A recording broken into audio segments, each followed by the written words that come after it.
Las plantas crecen constantemente desde la germinación hasta la muerte. El final del desarrollo que lleva desde la edad adulta a una pérdida completa, ya que su función se denomina envejecimiento. Las plantas no se desintegran, ni tampoco se desmoronan con la edad, ya que envejecen de manera ordenada. Durante la vida de las plantas, las células, los tejidos y los órganos son eliminados en un momento determinado, en el beneficio del propio organismo. El estrés en planta es una situación que impide que las plantas alcancen el máximo rendimiento posible. Las situaciones estresantes pueden durar segundos, minutos, horas o días, ya que durante ese tiempo las plantas aprovechan la función fotosintética. El estrés también es una situación que impide a las plantas expresar su máximo potencial de rendimiento. Tenemos los factores que causan la muerte en una planta. Tienen un ciclo de vida, ya que así puede ser diferente de una planta a otra. También puede indicar un tiempo donde la planta va a crecer, reproducirse o florecer. Pueden ser anuales, binuales o perennes. Las anuales completan su ciclo de vida en una sola temporada. Las semillas germinan, la planta crece, florece, también da semillas y muere en el transcurso de un año o menos, como por ejemplo el tomate, el pimiento, entre otras. Las binuales son plantas cuyo ciclo de vida durante 2 años. Pasado ese tiempo la planta muere y su semilla desaparece y van creciendo en otras zonas, como por ejemplo lo que es el perejil y la zanahoria. Los perennes se llaman vivaces o vivas. Son aquellos tipos de plantas que viven o cuya vida se prolongan durante más de una temporada, como es el romero. Tipos de estrés. Tenemos el estrés abiótico. Es el crecimiento y desarrollo de las plantas. En una última instancia, la ganancia y el rendimiento de la biomasa dependen del metabolismo y la fisiología de las plantas. También se adaptan a las condiciones ambientales en constante cambio. Estrés salino. La salinidad afecta a todos los aspectos de la fisiología y el metabolismo de las plantas. También tiene una alta presión salina, altera el equilibrio potencial del agua y distribución de iones. También inhibe el crecimiento de la planta. De hecho, es el bajo crecimiento de vegetales en zonas salinas. Es una característica adaptativa de las plantas para sobrevivir en este tipo de estrés. Estrés hídrico. El potencial osmótico se debe a la presencia de sustancias disueltas, ya que aparece debido a la presencia de la pared celular, y el potencial nutricional es debido a la fuerza de absorción. También es una de las principales causas de la muerte en plantas. Ocurre en la transpiración, ya que excede el agua absorbida por las raíces. Los efectos morfológicos y fisiológicos del estrés hídrico sobre los árboles están ampliamente documentados para que se carece de información suficiente para el estado de plantas. Estrés térmico. Se define como la serie de daños irreversibles en el metabolismo y el desarrollo de las plantas. También causa las altas temperaturas y su fenómeno complejo es que involucra la duración del estrés.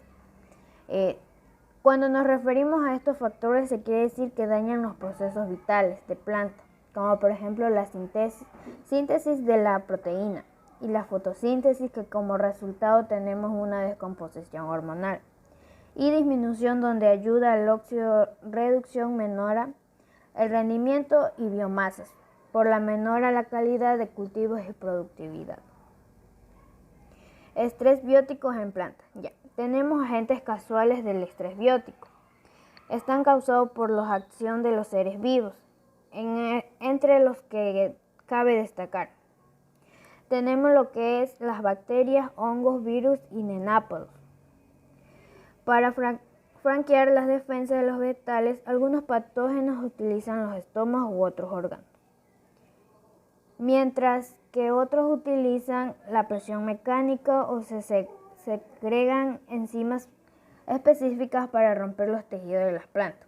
Sin embargo, la mayor de la parte de los patógenos invaden tejidos enfermos o previamente dañados. Plantas. Se ha considerado tradicionalmente como sinónimo de competencia entre plantas por los recursos limitantes, que son básicamente la luz, el agua y los nutrientes que utilizan las plantas, ya que así se asegura el acceso a dichos recursos, como es el crecimiento rápido, en longitud, la secreción de sustancias tóxicas en otras plantas o el parasitismo. Insectos. En general hay dos categorías de insectos herbívoros: insectos chupadores, además que de los dañados directos son capaces de transmitir un virus en el tejido vascular, lo que permite su rápida distribución por la planta, y insectos masticadores. Raramente también transmiten virus, pero dejan en el tejido vegetal dañado y expuesto a ataques de hongos y bacterias necrófotos. Grandes y pequeños vértebras. Causa el herborismo sobre una planta. Depende de la magnitud del daño en el momento del desarrollo de la planta. Además del daño causado, los tejidos vegetales actúan como vectores de microorganismos. Distintos mecanismos de muerte celular. En una parte fundamental del ciclo vital de la célula, y la regulación apropiada de este proceso es crucial. Así podemos mantener la regulación homeostática de un organismo multicelular. Tipos de muerte celular. Apoptosis. La palabra apoptosis deriva del latín y significa desprenderse o decaer, como las hojas de un árbol en otoño. En sí, la hoja se cae cuando está muerta. Se refiere a un proceso conocido como la muerte programada. También representa y regula una serie de funciones como la morfogénesis y el control de las células de un organismo multicelular, en lo cual se eliminan células que se representan alteraciones o daños a nivel genético. También existen dos vías apoptosis. Cada una muestra un punto importante sobre cómo se desencadena la apoptosis y por qué es útil. Tenemos lo que es la vía extrínseca. Se recibe una señal desde el interior de la célula que comete la muerte celular programada, ya que regula hacia arriba o hacia abajo para una expresión genética u otras moléculas. Se inicia cuando el factor de la necrosis tumoral y otros componentes similares como el FALS se unen al receptor, ya que lo lleva a la excisión del receptor recumulativo de un complejo que contiene proteínas conjugadas. Estas proteínas conjugadas permiten la unión a la procasas, favoreciendo así la autoactivación. La vía intrínseca pueden considerarse como un sistema celular de autodestrucción. Comienza desde el interior de la célula cuando está dañada físicamente o bajo un estrés severo, como la falta del oxígeno o una enfermedad bajo condiciones normales de supervivencia celular. El citocromo se localiza en el espacio intermembrana mitocondrial. Sin embargo, algunos estímulos provocan la liberación del citocromo al citosol. También acompaña la pérdida del potencial de membrana hacia la externa mitocondria. Necrosis. Esto ocurre cuando las células se exponen en un ambiente físico, como por ejemplo la hipotermia, hipoxia, radiación, pH bajo, causan celular severa y daño a las membranas plasmáticas. En una planta, la necrosis hace que las hojas, tallos y otras partes se oscurezcan y se marchiten. También hace que debilite la planta y hace más susceptible a otras enfermedades y plagas. Las plantas causadas por un agente específico tienen la palabra necrosis, como la necrosis de la médula del tomate. Autofagia.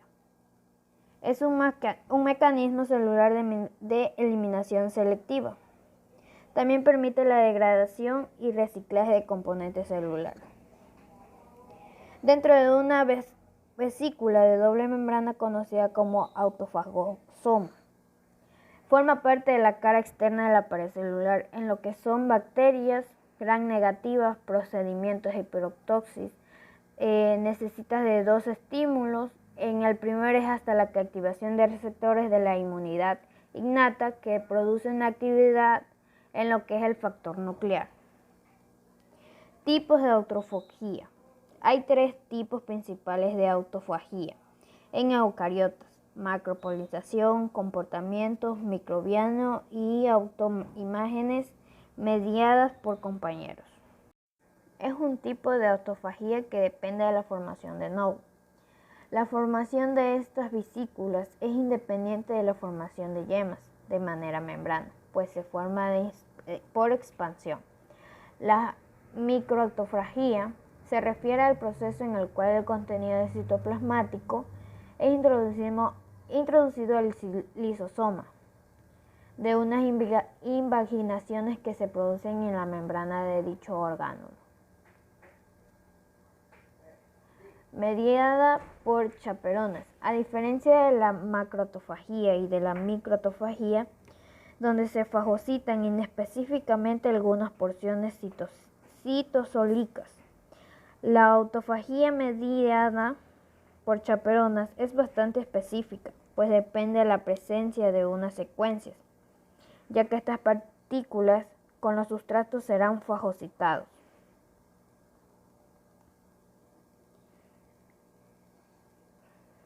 La piroptosis